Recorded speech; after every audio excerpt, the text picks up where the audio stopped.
Could you describe your contribution? What you well, did? so at this point, Veltman said, well, all nice and good, but you have to get into contact with other people, with physicists all around the world. You have to go to the international summer school. Mm-hmm. So I applied to several ones, and then I was admitted at one in France on the island of Corsica.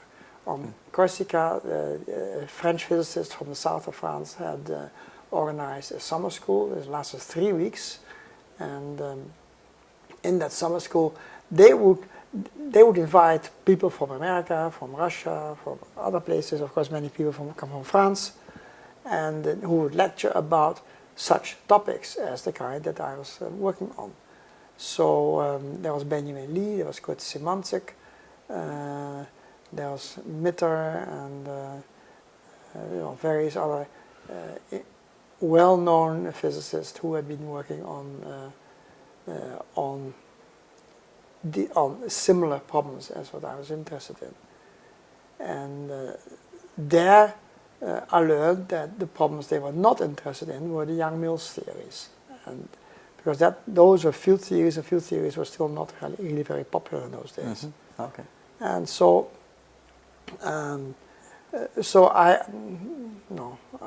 was just a student attending a summer school, a very shy student. I didn't ask many questions, but I did ask questions to some of these teachers, asking how do you do this for Young-Mills theories?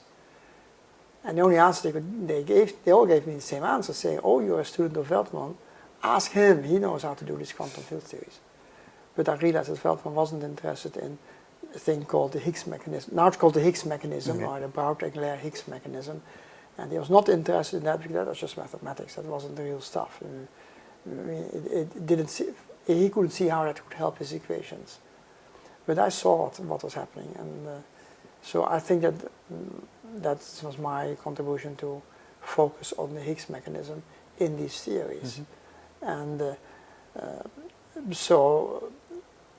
but then there was various steps needed to solve the problems. One step was to understand what Young and Mills had done themselves, but in particular in relation with the problems that Veltman had been working on.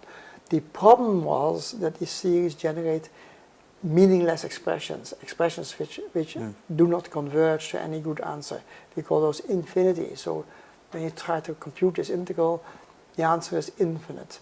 And that couldn't be right. I mean, nothing in nature is infinite. Yeah. So the question was, what are we doing wrong? And the question usually isn't, how do we do such and such equations? No, once you know the equations, you know how to compute them, how to solve them, and you get an answer. But if your answer is meaningless, you know there's something wrong with your equations. So then the question is, how do you do it right? And this always had been the question, and Young and Mills themselves had also not answered that particular question. But Veltman had developed for himself very powerful calculational techniques. Mm-hmm. The ones he put in his computer, but also he could explain to me better than anybody else how to use these equations conceptually. Without doing many calculations, you can already see what happens with these equations and what the conditions are to turn these into useful field theories or particle theories. So you had to solve the equations, but then you had to ensure that the solutions are decent descriptions of these particles. So what the solutions usually tell you is that if two particles collide, then different things can go out. It can go this way, it can go that way, it can go that way. And you have to add all possible ways a particle can react. And then you say the probabilities that it does anything at all cannot exceed number 1, because then you're having made a mistake. So if the equation gives you an answer bigger than 1, you know the whole setup is wrong. And that was a problem with these Young-Mills theories. Every now and then, the equation not only said it's 1, they said it's infinite. Mm-hmm. And it should be less than 1. So, so then you have to ask yourself, how do I modify the equations? What did I do wrong? And so it was here that this Brout-Englert Higgs mechanism, that's the way it's called now, was actually the answer. we call that renormalization. So you had to modify the equations. We say we have to renormalize those equations. So redefine what you're doing, and do that very carefully. Do that at the same time while you solve the equations. You renormalize the equations, because you have to follow the step by step in the calculation. You have to check whether or not infinities arise, and as soon as an infinity arises, you have to renormalize something.